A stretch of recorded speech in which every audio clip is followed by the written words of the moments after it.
पूर्वी सिक्किम में चीनी आक्रमण को रोकने के लिए भारतीय सेना एक बार फिर से हवाई अलर्ट पर तैनात है। सेना के जवान किसी भी खतरे का मुकाबला करने के लिए तैयार हैं। इसके अलावा बीते शुक्रवार को भारतीय सेना के जवानों ने सीमा के सभी मोर्चों पर बोफोर्स तोपों को तैनात कर दिया है, ताकि खतरे के किसी भी स्थिति में दुश्मनों पर प्रहार किया जा सके।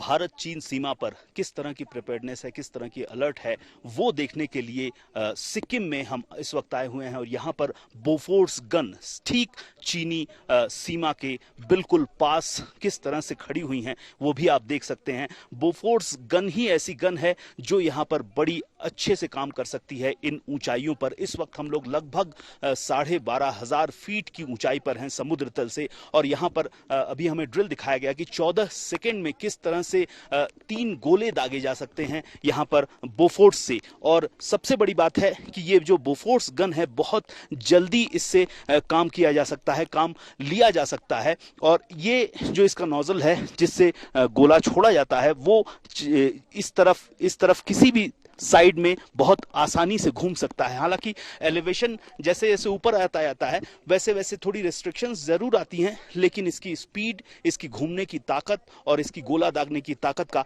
फिलहाल कोई मुकाबला नहीं है। और इस वक्त सिक्किम में जो प्रिपेयर्डनेस है, खास तौर पर जो डोकलाम का मामला हुआ था, डोकलाम की घटना हुई थी, उसके बाद से जहां एक और चीनी सेना भी उस पार में अपने को मजबूत करने में लगी हुई है भारत और चीन सीमा पर, यहां पर भारत की ओर से भी खुद को बेहद मजबूत कर लिया गया है। और किसी भी तरह के मुकाबले से निपटने के लिए भारत इस वक्त पूरी तरह से तैयार है।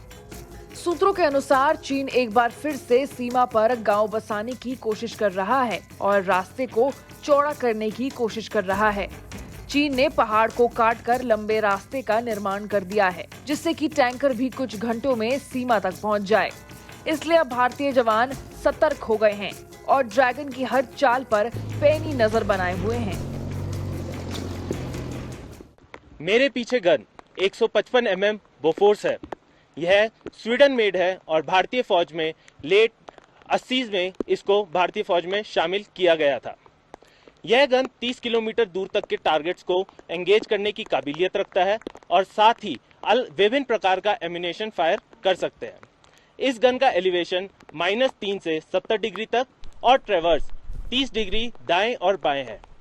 यह गन 12 टन वजन रखती है और इस गन के साथ एक ऑक्सिलरी पावर यूनिट दी गई है, जो इस गन को छोटी दूरी तय करने में मदद करता है। साल 2017 और 2020 के बाद गलवान और डोकलाम में जो झड़प हुई थी, इन बातों को ध्यान में रखते हुए भारतीय सेना ने अपनी तैयारी पूरी कर ली है। इन सभी जगहों पर फोर्स लगाई गई है। इसी सिलसिले में इस क्षेत्र में बोफोर्स तोपों की भी तैनाती कर दी गई है, ताकि चीनी सेना की हर धूर्तता का मुंह तोड़ जवाब दिया जा सके।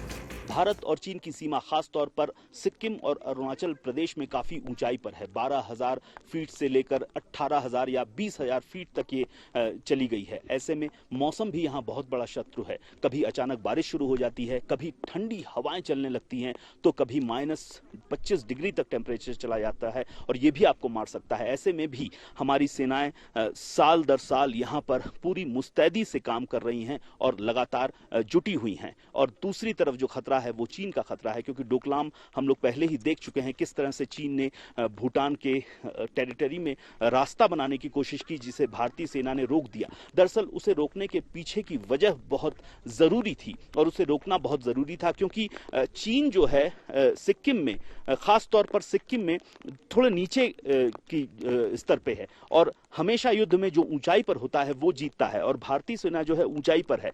चीन डोकलाम तक इसीलिए रास्ता बनाना चाहता था कि वो ऊंचाई पर पहुंचकर भारतीयों की जो गतिविधियां हैं, भारतीय सेना की जो गतिविधि है, उसको देख पाए, जिसे भारतीय सेना ने तुरंत रोक दिया। और ये स्टैंड ऑफ काफी दिनों तक चला और खास तौर पर इससे जो रास्ता उन्होंने थोड़ा तो बनाया, लेकिन उसके बाद उनको पीछे जाना पड़ा, पूरी तरह से वो रास्ता नहीं बना पाए। और इस जगह से डोकलाम बहुत ज्यादा दूर नहीं है। हालांकि टेक्निकल रीजंस की वजह से हम आपको ये लोकेशन नहीं बता सकते हैं, लेकिन इसीलिए इस तरह की तैयारी बहुत जरूरी है, ताकि दुश्मन को किसी भी परिस्थिति से निपटा जा सके और मुंहतोड़ जवाब दिया जा सके।